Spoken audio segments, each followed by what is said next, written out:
Hello, welcome back. Today, a very, an emotional video for me. One of my all-time favorites, an unbelievable, important record of my lifetime in a way. It accompanies me since the early 80s until now. And yeah, for me, as I said, incredible, important, beautiful one. We go, if you allow me, into my interpretation why this is such an important record, and I also go into my personal experience, because this is a very special personal experience I have to this record. And then we can compare, and I'll tell you a little later on why I choose this way, and then we will compare the very first British pressing against the very first German pressing. And we are talking about Joy Division, Unknown Pleasures. That was, of course, so now that's how it should be. Yeah, Joy Division, Unknown Pleasures. What a record, and what an interesting story behind it, and how it came to be. And wow, I mean, this is the stuff where the dreams are off, where the stories lies, where the incredible drama occurs, and we're talking about Unknown Pleasures mainly in this video. And what makes this album so interesting, in my opinion, are a lot of facts. Let's start with the fact that there hasn't been one single outtake. And if you consider how incredible, important, and highly regarded this album is until today, this is, in my opinion, quite mentionable. Of course, to this kind of grail also belongs that it hasn't been a big success when it came out. It just got more attention when Curtis died. And yeah, Marilyn Monroe, for example, or James Dean. You know, this is this stuff. Also, of course, the tragic and sad suicide by Ian Curtis. But if we talk about this release, then we, of course, in my opinion, really need to talk about Martin Hannett. He is, when it comes to this release, in my opinion, as important as Joy Division themselves. You know, he created Joy Division, in my opinion, out of this wild punk boys.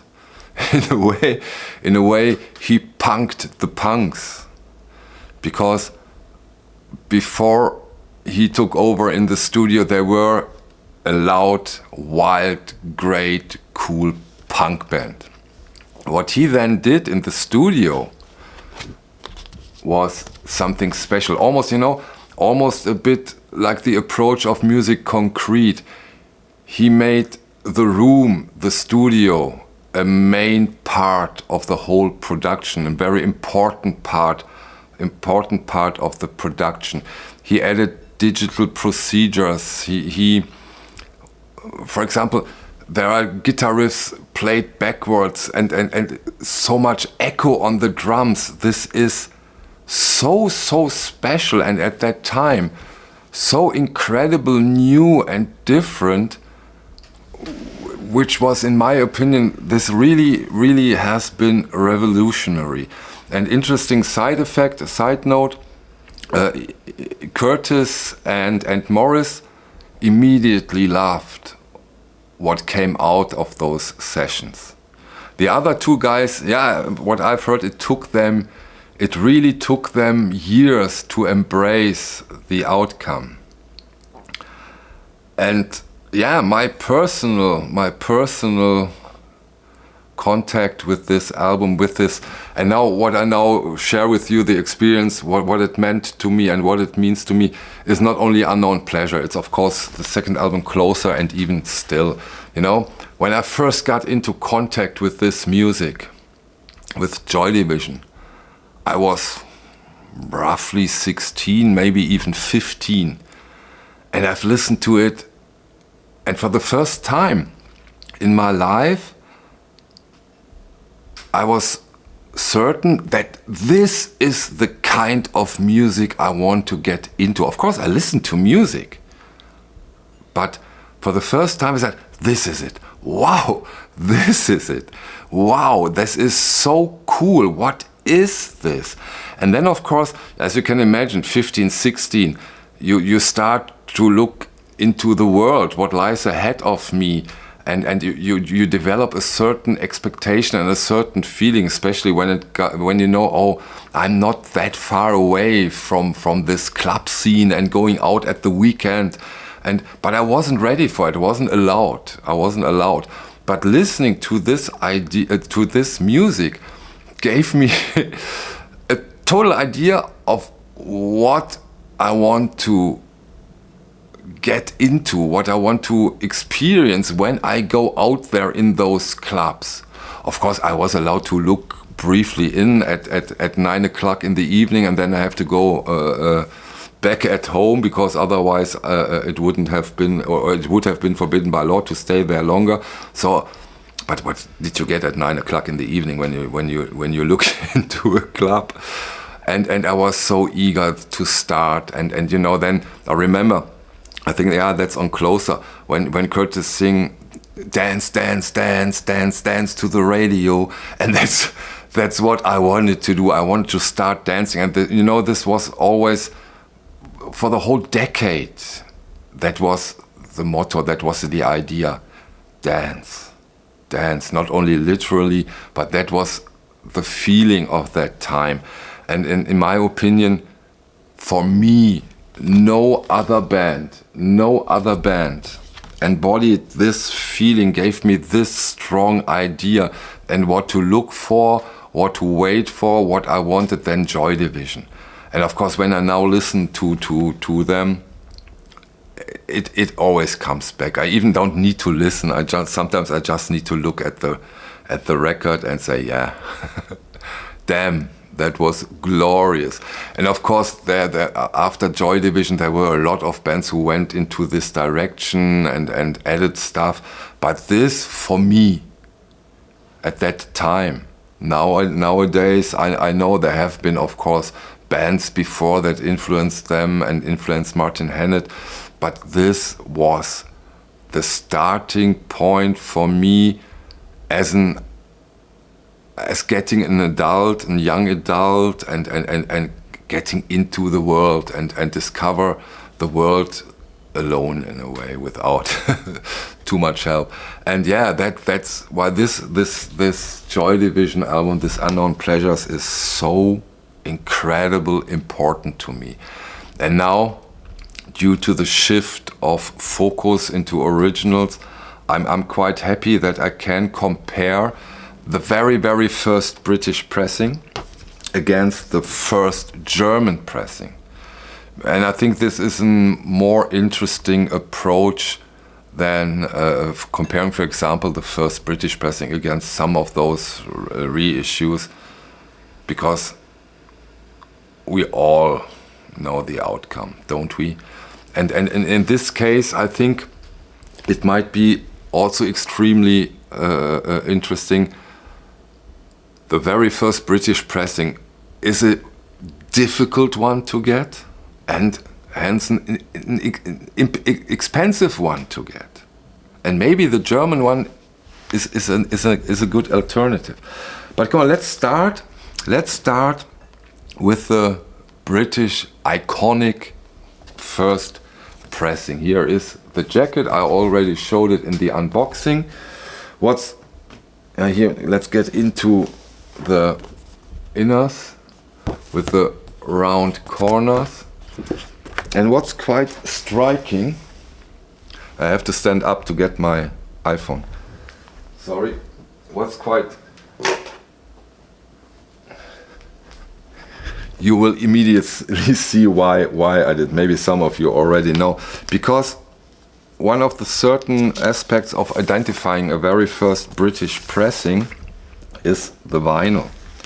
Because, you will see in a second, it's, see, this is the iPhone light. It's when you look at it, it looks black, but it's translucent dark red vinyl. See how when I move the cell phone, you can see that this is translucent red vinyl. I think, correct me if I'm wrong, but nobody or very few people knew that until Discogs and this wonderful database made it more public that there is this kind of pressing. And of course, I here have the very first German pressing. Both have this textured sleeve, slightly laminated.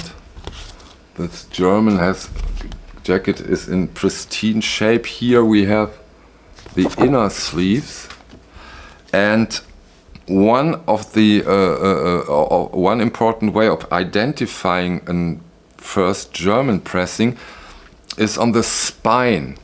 I hope. Come on, get it sharp. Ah, this will be tricky probably. No, I'm sorry, it's too thin.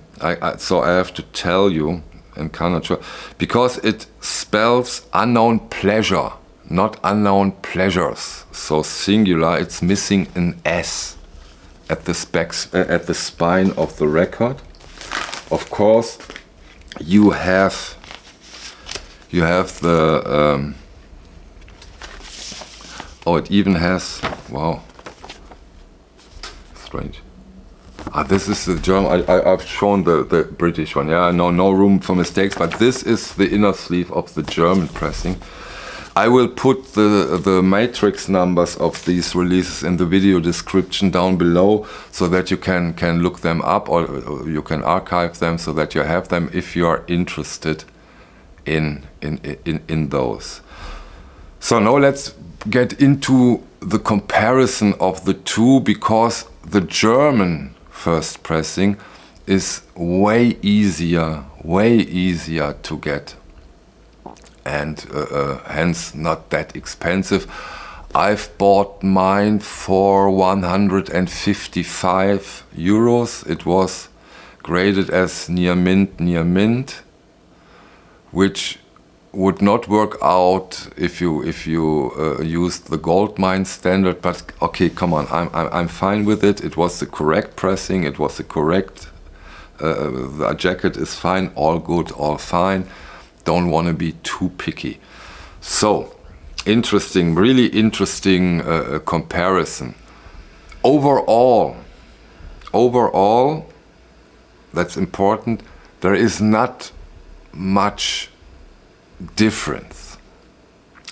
Both sound amazing,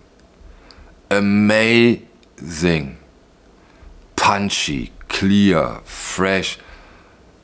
The effects, the room plays beautiful,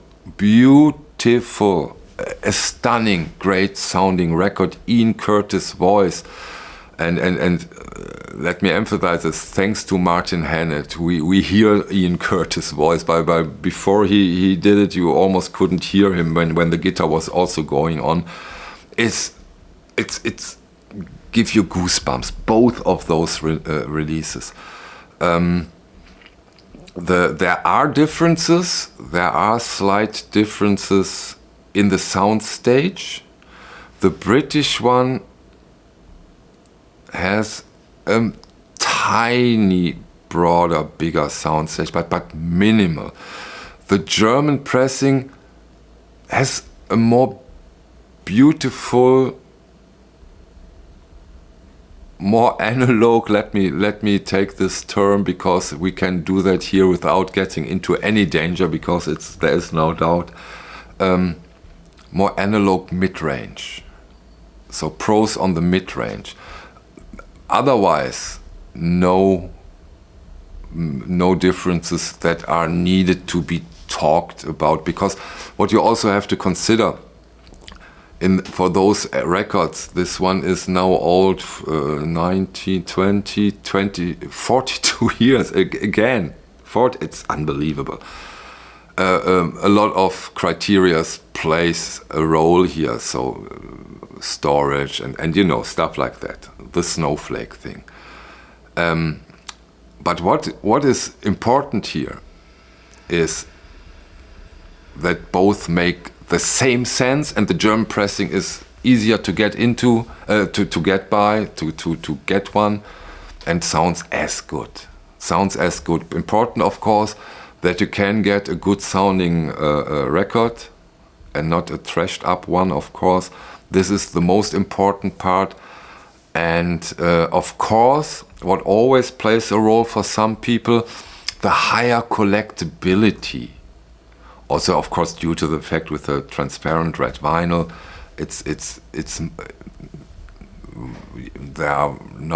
they are out there, but not that easy to come by. The higher collectability is on the side of the British first pressing, country of origin, yada yada yada, which is also, of course, a fact. Let's not diminish that. For some people, and this is a legit point, this is important, no doubt. I totally get that, and I totally understand that. When it just comes, I want this record as good sounding as possible, and don't care for this collectability stuff as much, then the German pressing is a perfect alternative and makes total sense. So that being said, I hope I didn't bother you with my personal experiences and feelings about a record, but sometimes I have to do that. Come on, let me share that too. Okay, thank you so much for your time. See you on the next one. Bye.